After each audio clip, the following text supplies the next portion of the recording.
بالله من الشيطان اللعين الرجيم. بسم الله الرحمن الرحيم. الحمد لله رب العالمين، والصلاة والسلام على أشرف الخلائق أجمعين، حبيب الله العالمين بالقاسم محمد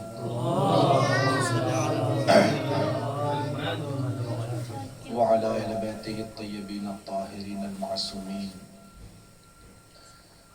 واللعنة الدائمة على أعدائهم أجمعين،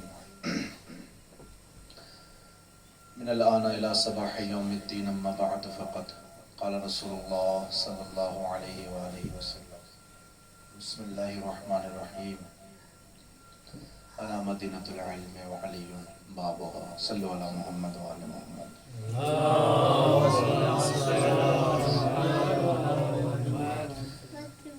عزیزان گرامی، بزرگان محترم، ہم سب مل کر اس وقت دنیا کی عظیم ترین عبادت میں مصروف ہیں، جسے ذکر محمد و آل محمد کہتے ہیں۔ اللہ اس ذکر کو بقا کرنے کی توفیق ہر انسان کو نصیب فرمائے، اور ہماری اور آپ کی اس مجلس کو اپنی بارگاہ مشکور و مقبول فرمائے۔ اب یقیناً یہ مجلس کا جو انعقاد کیا گیا ہے مرحومین کے سال ثواب کے لیے، اب روزے کی حالت میں مجلس سننا بھی ایک بڑا کمال ہے، اور پڑھنا تو اس سے بڑا کمال ہے، کیونکہ دونوں آدمی روزے سے ہوتے ہیں، خطیب بھی روزے سے، سامعین بھی روزے سے، تو اتنی طاقت تو نہیں ہوتی ہے کہ آدمی جس طریقے سے عام مجلسوں میں خطاب فرماتا ہے اور لوگ سنتے ہیں، لیکن پھر بھی بس ایصال ثواب کے لیے آپ کی خدمت میں حاضر ہو گئے ہیں، اور ثواب حاصل کرنے آپ کی خدمت میں حاضر ہو گیا ہوں۔ عزیزان گرامی، بزرگان محترم،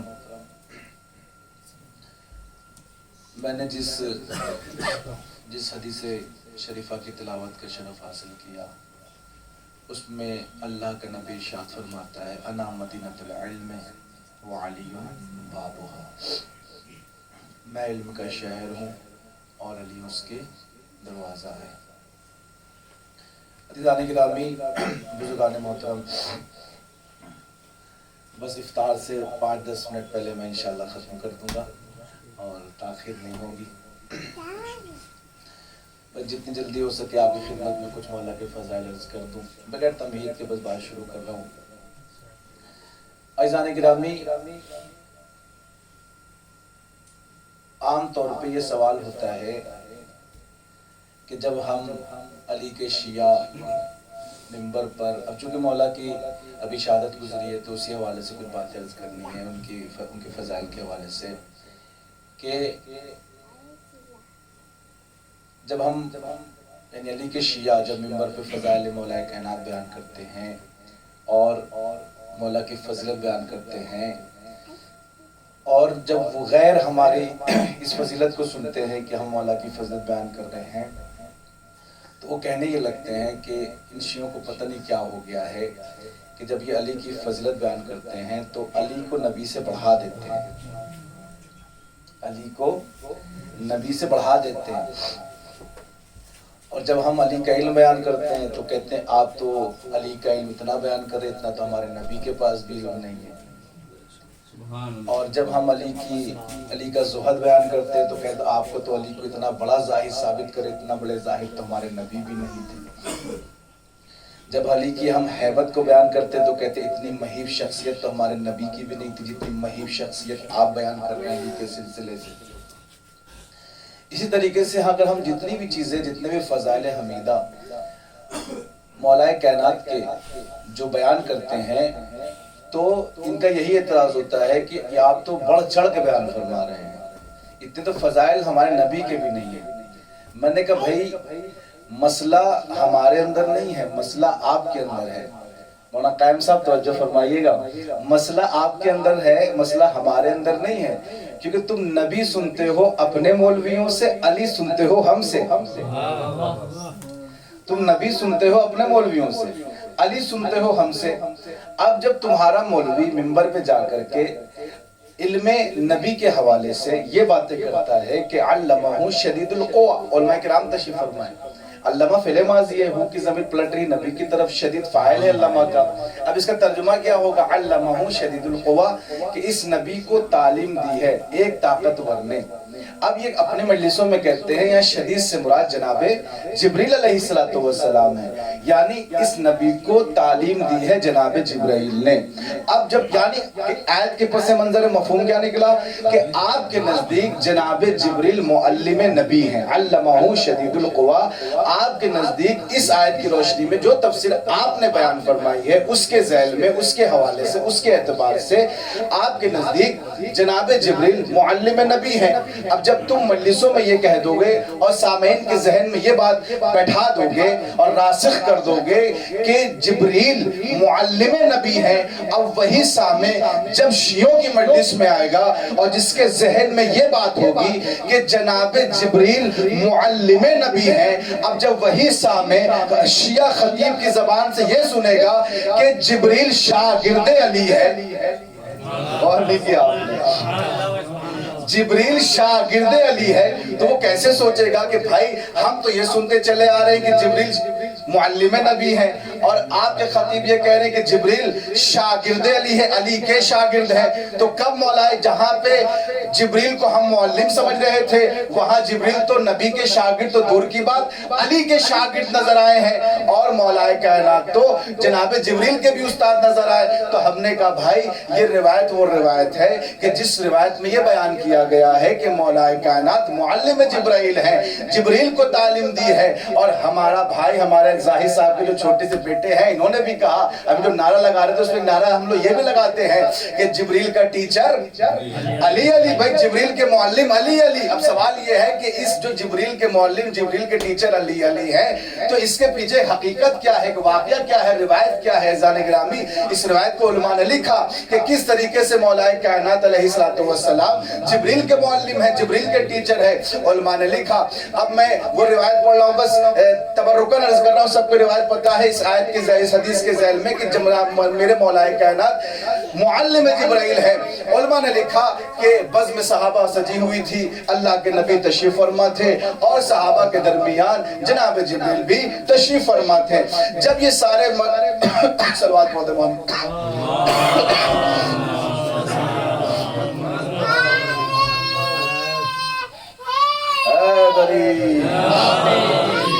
اللہم صلی علی محمد و آل محمد. توجہ چاہتا ہوں،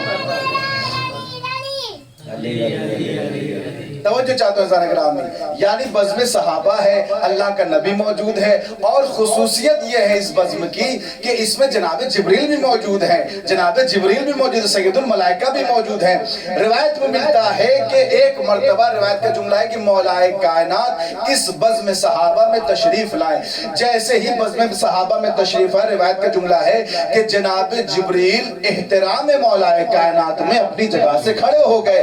اب جب احترام مولا کائنات میں جناب جبریل کھڑے ہو گئے تو ایک مرتبہ اللہ کا نبی ارشاد فرماتا ہے اتقوم لہذا الفتى، اے جبریل تم اس جوان کے لیے کھڑے ہو رہے ہو، آخر وجہ کیا ہے تم اس جوان کے لیے کھڑے ہو رہے ہو؟ تو ایک مرتبہ جناب جبریل کہتے ہیں یا رسول اللہ ان لہ علی حق التعلیم. علماء کرام تشریف فرما ہے ان لہ علی حق التعلیم، میں اس لیے کھڑا ہو رہا ہوں کہ علی کا میرے اوپر حق تعلیم ہے، علی نے مجھے تعلیم دی ہے، علی میرے معلم ہے.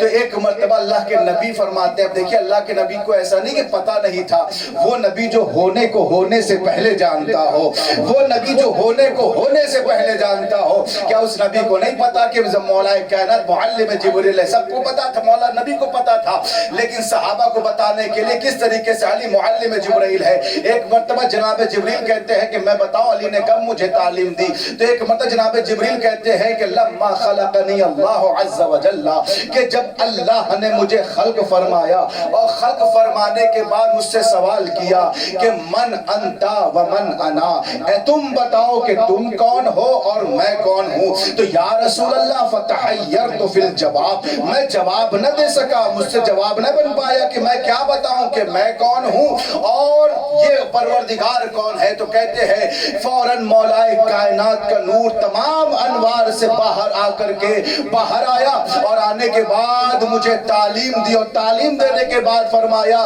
کہہ دے کہ انت الرب الجلیل وانت الجلیل واسمی جبرائیل، کہہ دے کہ تو رب جلیل ہے اور میں عبد ذلیل ہوں، تو رب جلیل ہے میں جبرائیل ہوں۔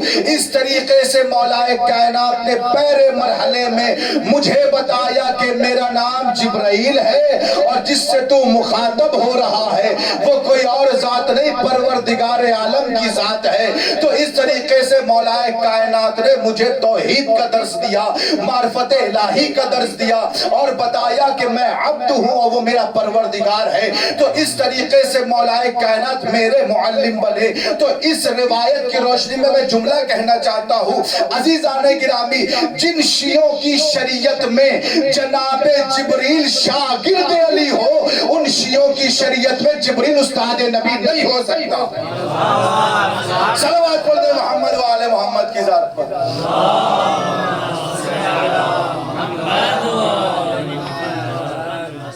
جن شیعوں کی شریعت میں جناب جبریل شاگرد علی ہوں، ان شیعوں کی شریعت میں جناب جبریل استاد نبی نہیں ہو سکتے۔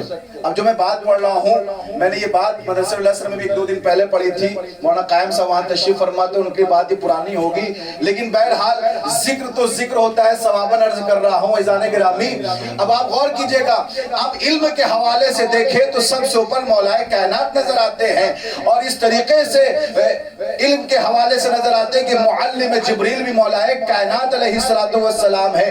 اور جب صحابہ کی بزم میں دیکھیے کہ کون سب سے بڑا عالم ہے، تو عزیزان گرامی وہ الگ سی بحث ہے کہ اہل بیت میں کون افضل ہے، صحابہ میں کون افضل ہے، لیکن اس بات کو تو علماء اہل سنت نے بھی لکھا کہ جب صحابہ کے علم کی تفصیل اور صحابہ کے علم کی ترتیب جو مرتب ہوئی ہے کہ اور یہ فہرست مرتب ہوئی ہے کہ ذرا یہ تو بتائے صحابہ میں علم کے حوالے سے کون سب سے بڑا عالم ہے، تو کئی تفصیلیں کئی فہرست مرتب ہوئی ہے۔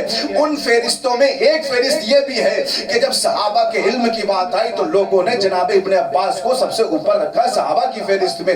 وہ الگ سی بات ہے کہ کچھ ناسبیوں نے فلاں کو بھی رکھا ہے، فلاں کو بھی رکھا ہے، تحقیق آپ کی نظر میں ہے، لیکن میں وہ ایک مشہور فہرست سنا رہا ہوں کہ جس میں انہوں نے یہ لکھا ہے کہ وہ صحابہ کے درمیان سب سے جو بڑے عالم تھے وہ جناب ابن عباس تھے۔ وہ کہتے ہیں کہ اس لیے سب سے بڑے عالم تھے، اور میں اپنی کتاب سے نہیں پڑھ رہا، برادر اہل سنت نے لکھا کہ وہ فرماتے ہیں کہ جناب ابن عباس جب مدینے میں ہوا کرتے تھے، میں نص عبارت سنا رہا ہوں کہ کانا لابن عباس مجلس کبیر فی المدینہ یاتی ہے علیہ الناس من کل مکان، کہ جناب ابن عباس جب مدینے میں ہوتے تھے، جب مجلس ان کی نشست ہوا کرتی تھی، جب بیٹھتے تھے تو جتنے جانب ہے، جتنے بھی ہر طرف سے لوگ ان کے پاس آتے تھے، اور آنے کے بعد جناب ابن عباس سے سوال کرتے تھے۔ جناب ابن عباس ایک دن ان کو مغازی یعنی جنگ کے غزوے کے حالات بیان کرتے تھے، ایک دن ان کو تفسیر قرآن بیان کرتے تھے، ایک دن نزول آیات بیان کرتے تھے، ایک دن بتاتے تھے جنگ خندق کب ہوئی، جنگ خیبر کب ہوئی، اور اس طریقے سے یہ بیان کرتے تھے فلاں آیت کس کی شان میں نازل ہوئی،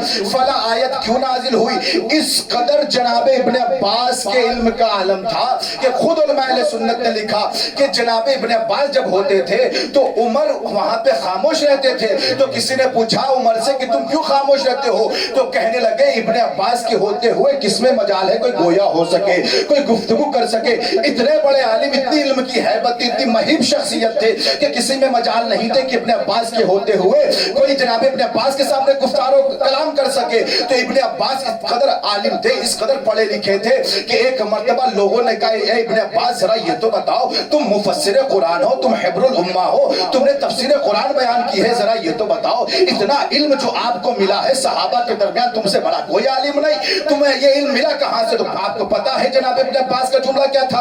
ابن عباس فوراً کہنے لگے علمی من علم علی وعلم علی من علم النبی وعلم النبی من علم اللہ من فوق عرشہ، مجھے علم علی سے ملا ہے، علی کو علم نبی سے ملا ہے، نبی کو علم اللہ سے ملا ہے جو عرش کی جانب سے نازل ہوا۔ تو آپ سلسلہ دیکھیں، ابن عباس کے پاس جو علم ہے وہ علی سے ملا، علی کو علم نبی سے ملا، نبی کو علم اللہ سے ملا۔ یہ جو معصوم سلسلہ ہے کہ علم اللہ سے نبی تک آیا، نبی سے علی تک آیا، علی سے جناب ابن عباس تک آیا، یہ جو معصوم سلسلہ ہے جس میں کوئی بھی رجس نہیں ہے، کوئی بھی گندگی نہیں ہے، کوئی بھی نقص نہیں ہے، کمی نہیں ہے، وہ علم جو جناب ابن عباس کے پاس آیا، وہ علم ملا ان کو مولا کائنات سے کہ میرے معلم کا نام علی ہے۔ تو ایک مرتبہ ثابت ہو گیا نا کہ جناب ابن عباس کے پاس جو علم ہے وہ مولا کائنات سے آیا ہے، اور علم کا یہ عالم ہو گیا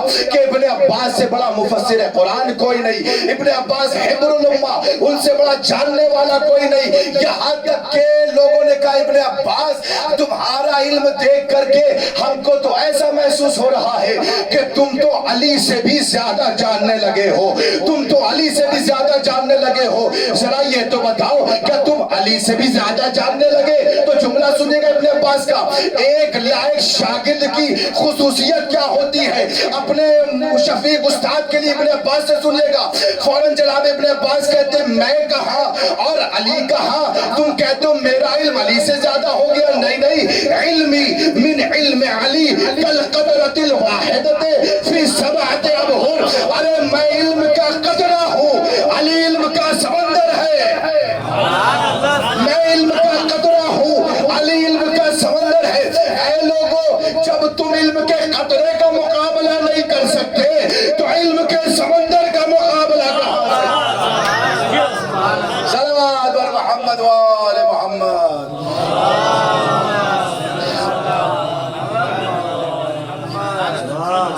علم کے قطرے کا مقابلہ نہیں کر سکتے تو علم کے سمندر کا مقابلہ کہاں سے کرو گے؟ علمی من علم علی کالقطرۃ الواحدۃ فی سبعۃ ابحر۔ میں علم کا قطرہ ہوں، علی علم کا سمندر ہے۔ عزیزان گرامی، بزرگان محترم، اب علم کے حوالے سے آپ نے دیکھا صحابہ میں سب سے اوپر جناب ابن عباس، اور جو اتنا بڑا عالم ہے جب اس سے پوچھا جائے کہ تم سے بڑا عالم کون ہے، وہ کہتا ہے عالم تو چھوڑی، میں تو قطرے کی حیثیت رکھتا ہوں علی کے مقابلے میں، قطرے کی حیثیت رکھتا ہوں علی کے مقابلے میں۔ تو جو قطرہ ہو کے اتنا افضل ہے تو جو سمندر ہو کتنا افضل ہوگا؟ جو قطرہ ہو کے صحابہ کے درمیان اتنا افضل ہے تو جو سمندر ہوگا وہ کتنا افضل ہوگا؟ تو علم کے حوالے سے سب سے بلند علی۔ اور آپ کو پتا ہے کہ اگر کوئی کسی کو افضل قرار دیتا ہے آج کے زمانے میں بھی، تو ایسا تو نہیں ہے نا کہ کوئی کوالٹی نہ ہو، کوئی چیز نہ ہو، کوئی فضیلت نہ ہو اور یوں ہی کہتے بھائی یہ سب سے بہتر ہے۔ بھائی ہم بھی اگر کسی کو افضل قرار دیتے ہیں تو کچھ نہ کچھ کوالٹی دیکھ کے دیتے ہیں، بھائی یہ بہتر انسان ہے، کیوں؟ یہ پڑھا لکھا زیادہ ہے، بھائی یہ اچھا انسان ہے، کیوں؟ یہ تقوی میں بہت ماہر ہے، بھائی یہ اچھا آدمی ہے، کیوں؟ بھائی اس کو فلاں چیز کا فن آتا ہے۔ تو ہم اگر کسی کو افضل کراتے ہیں تو ہمارا جو معیار ہوتا ہے وہ بھی کسی فضیلت کے تحت ہوتا ہے۔ اب یوں نہیں کہ سرفرے کی طرح جو یہ افضل ہے وہ افضل ہے یہ ایسے، جب معیار کی بات ہوئی، توازن اور موازنے کی بات ہوئی تو ثابت ہی نہ کر پائے۔ تو افضلیت کا ہمیشہ معیار ہوتا ہے فضیلت، جس میں جتنی زیادہ فضیلت ہوگی وہ اتنا زیادہ افضل ہوگا، اور جس میں فضیلت تھوڑی ہوگی وہ کم افضل ہوگا، جس میں بالکل نہیں ہوگی بالکل کچھ نہیں ہوگا۔ تو اگر علم کے حوالے سے دیکھیں تو سب سے اوپر مولا کائنات، تو علم کے حوالے سے سب سے بلند مولا علی۔ اب مقام استدلال افضلیت مولا کائنات میں اگر انسان جو باتیں بیان کرے تو بہت سی چیزیں علم کے حوالے سے انسان بیان کرتا ہے، افضلیت کے حوالے سے مولا کائنات، اور بڑی کتابیں لکھی گئی ہیں۔ میں آپ کے سامنے کیا کہ ناموں کتابوں کا نام لوں، آپ دیکھیں کتابیں اٹھا کر کے، اس میں جو نبی کی حدیث ہے، حدیث تشبیہ، کہ جو آدم کو ان کے علم میں، موسیٰ کو ان کی حیبت میں وغیرہ وغیرہ دیکھنا چاہے مولا علی کو دیکھیں۔ اب آپ اس کے ذیل میں جو علماء نے روایتیں لکھی، کتابیں لکھی، آپ سب کا مطالعہ فرماتے ہیں، اس میں دیکھیے بلکہ علماء نے یہ لکھا ہے کہ جو آدم کا علم دیکھنا چاہے مولا علی سے، یہ نبی کی حدیث ٹھیک ہے، لیکن فرماتے کہ اس سے زیادہ جو علم جناب آدم کے اندر، اس سے زیادہ علم مولا علی کے اندر ہے۔ اور پوری روایتیں موجود ہیں, کتابیں لکھی گئی ہیں, آپ اس کو پڑھیں. وہ اب چونکہ میں مقام حصر میں نہیں ہوں اور ساری چیزیں بیان نہیں کر سکتا, لیکن میں چند بات آپ کی خدمت میں کروں. اب یہ علم کے حوالے سے باتیں تھی, لیکن مقام استدلال میں انسان کو فلاں جگہ سے آیتیں لینی پڑے گی, روایتیں لینی پڑے گی, بات کو باتوں سے ملانا پڑے گا, تب ایک نتیجہ دیتا ہے. لیکن میں آپ کو ایک ایسا واقعہ اور ایسی روایت سنا رہا ہوں کہ اس میں مولا کائنات نے خود بیان فرمایا ہے کہ میں تمام انبیاء سے افضل ہوں. مولا علی جناب آدم سے افضل, موسیٰ سے افضل, عیسیٰ سے, انبیاء سے, اما سے والنبی, ہمارے آخری نبی کو چھوڑ کے سب سے افضل. لیکن خود مولا کائنات نے خود بیان فرمایا ہے کہ میں تمام انبیاء سے افضل ہوں. اب یہ کوئی نیا مسئلہ نہیں ہے. آپ سوشل میڈیا پہ آپ کیو ٹی وی دیکھتے ہیں جو پاکستان کے بھی براڈ کاسٹ ہوتا ہے, اب اس میں ایک بحث چھڑی تھی 1-2 سال پہلے, اور سب نے کہا تھا کہ فلا فلا فلا مولا علی سے افضل, فلا فلا فلا مولا علی سے افضل. وہاں پر علامہ شیخ شاہ حسین نقوی نے دلائل دیے تھے مولا علی کی افضلیت کے اوپر, دلائل دیے تھے مولا علی کی افضلیت کے اوپر. وہ علم نہیں ہے کہ جو ثابت نہ کر سکے کہ مولا علی افضل ہے. اس علم کا کیا فائدہ کہ جب آپ ثابت نہ کر سکے مولا علی افضل ہے. دلائل دیے مولا کی افضلیت کے اوپر. تو یہ بحث کوئی نئی بحث نہیں ہے, حتیٰ کہ نبی کے زمانے میں بھی بعد نبی بھی یہ بحث تھی کہ افضل کون ہے. اور خود کوفے کے اندر اس طرح کی بحثیں چلتی تھی کہ فلا افضل, فلا افضل, یہ افضل تو وہ افضل. اسی فکر کو لے کر یہ ماحود ذہنی کے ساتھ جناب ساسا ابن سوحان مولا کی خدمت میں داخل ہوئی. اور یہ میں پڑھ چکا ہوں, یہ روایت اس وقت کی ہے. روایت کا جملہ ہے ان ساسا ابن سوحان انہو دخل امیر المومنین لما ضرب, کہ جناب ابن ساسا ابن سوحان مولا کی خدمت میں داخل ہو اس صورت میں جب مولا کو ضربت لگی ہوئی تھی. یعنی ابھی جو دن گزرے جب ان کے پٹی بندی ہوئی ہے, ضربت لگی ہوئی ہے, اس وقت کی یہ روایت ہے, اس لیے پڑھ لو. روایت میں ہے کہ جناب ساسا ابن سوحان داخل ہوئے, داخل ہونے کے بعد مولا کو سلام کیا, اور سلام کرنے کے بعد وہی بات کہ مولا علی کس سے افضل ہے. بھی میں نے ثابت کیا علی جو علم کا قطرہ وہ سب سے افضل, جو علم کا سمندر وہ کتنا افضل ہوگا. اب جناب ساسا ابن سوحان مولا سے سوال کر رہے ہیں, پہلے سلام کیا, سلام کرنے کے بعد مولا سے فرماتے ہیں مولا, وہی ذہن میں کہ لوگ یہ افضل کہتے ہیں وہ افضل ہے, مولا ذرا یہ تو بتائیے انت افضل ام آدم ابو البشر. علماء کرام تشریف فرمائیں, میں زیادہ محنت نہیں کروں گا. یا علی انت افضل ام آدم ابو البشر, مولا آپ افضل ہیں یا جناب آدم جو کہ ابو البشر ہے. مولا علی نے اس روایت میں پہلے سوال میں ایک دلیل دی ہے, اور میں پھر بتا دوں جو دلیل مولا نے دی ہے, مولا مقام حصر میں نہیں ہے کہ مولا مقام حصر میں ہو کہ یہی ایک دلیل ہے مولا علی کی افضلیت کے اوپر جناب آدم کے اوپر, نہیں, صرف ایک دلیل دی ہے مولا نے.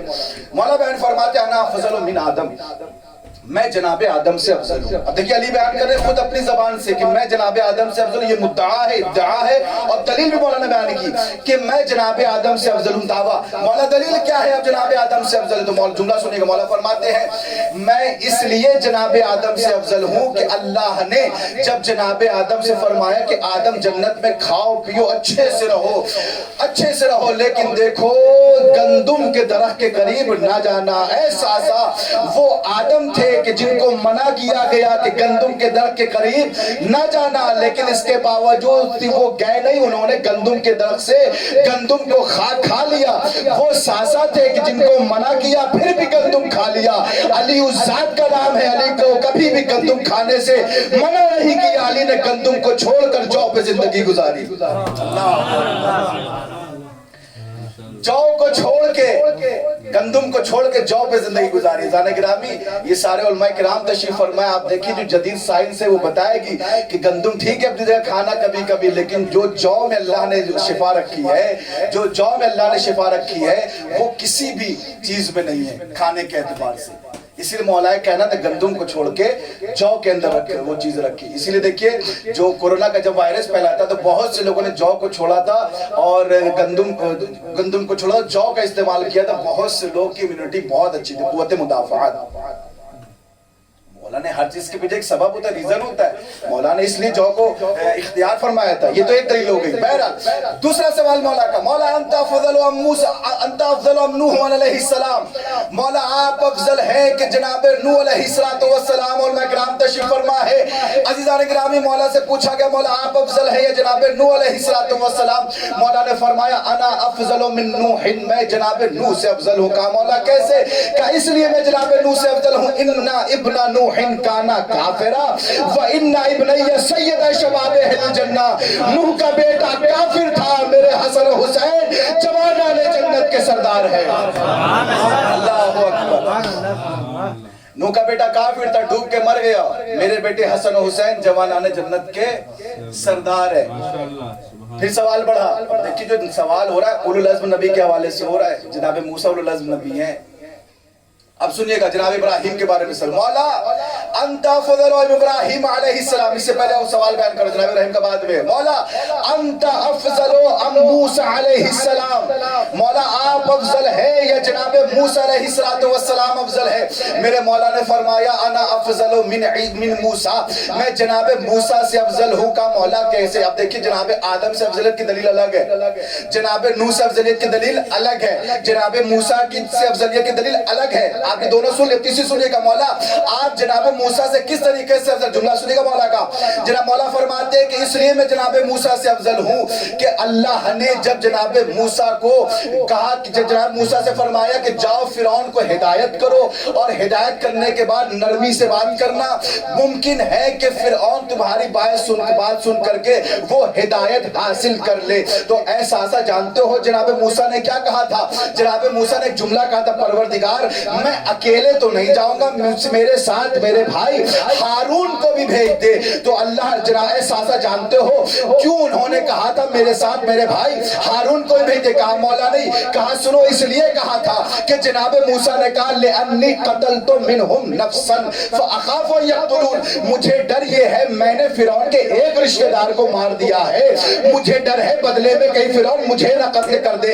احساسا وہ جناب موسیٰ تھے اس وقت تک فرعون کے پاس نہیں گئے ہدایت کے لیے دین کی تبلیغ کے لیے, جب تک اپنے ساتھ اپنے بھائی ہارون کو لے کر کے نہ گئے, جبکہ انہوں نے فرعون کے صرف ایک رشتہ دار کو قتل کیا تھا, ایک رشتہ دار کو قتل کیا تھا. تو ڈر میں کہ کہیں مجھے نہ قتل کر دے, اکیلے نہیں گئے. احساسا میں علی اس لیے جناب موسیٰ سے افضل ہوں کہ اللہ کے نبی نے جب مجھے سورہ برات کی تبلیغ کے لیے مدینے سے مکے بھیجا ہے تو میں نے نبی سے ایک مرتبہ بھی نہیں کہا تھا کہ میرے ساتھ کوئی مناصر و مددگار بھیج دے, جبکہ مکے کا کوئی ایسا گھر نہیں تھا کہ جس کے باپ کو نہ مارا ہو, جس کے چچا کو نہ مارا ہو, جس کے دادا کو نہ مارا ہو.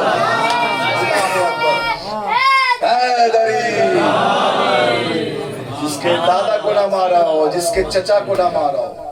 میں نے ایک مرتبہ بھی نہیں کہا میرے ساتھ کس سے. یہ ہے علی کی شجاعت کا علم, شجاعت میں سب سے بلند علی. مولا انت افضل ام ابراہیم علیہ السلام, مولا آپ افضل ہیں یا جناب ابراہیم؟ مولا نے فرمایا انا افضل من ابراہیم, میں جناب ابراہیم سے افضل ہوں. مولا کیسے؟ کہا اس طریقے سے جناب ابراہیم سے افضل ہوں کہ جناب ابراہیم ایک وادی سے گزر رہے تھے, مردے پڑے ہوئے تھے. کہا پروردگار مجھے دکھا تو صحیح کہ تو مردے کو کیسے زندہ کرتا ہے.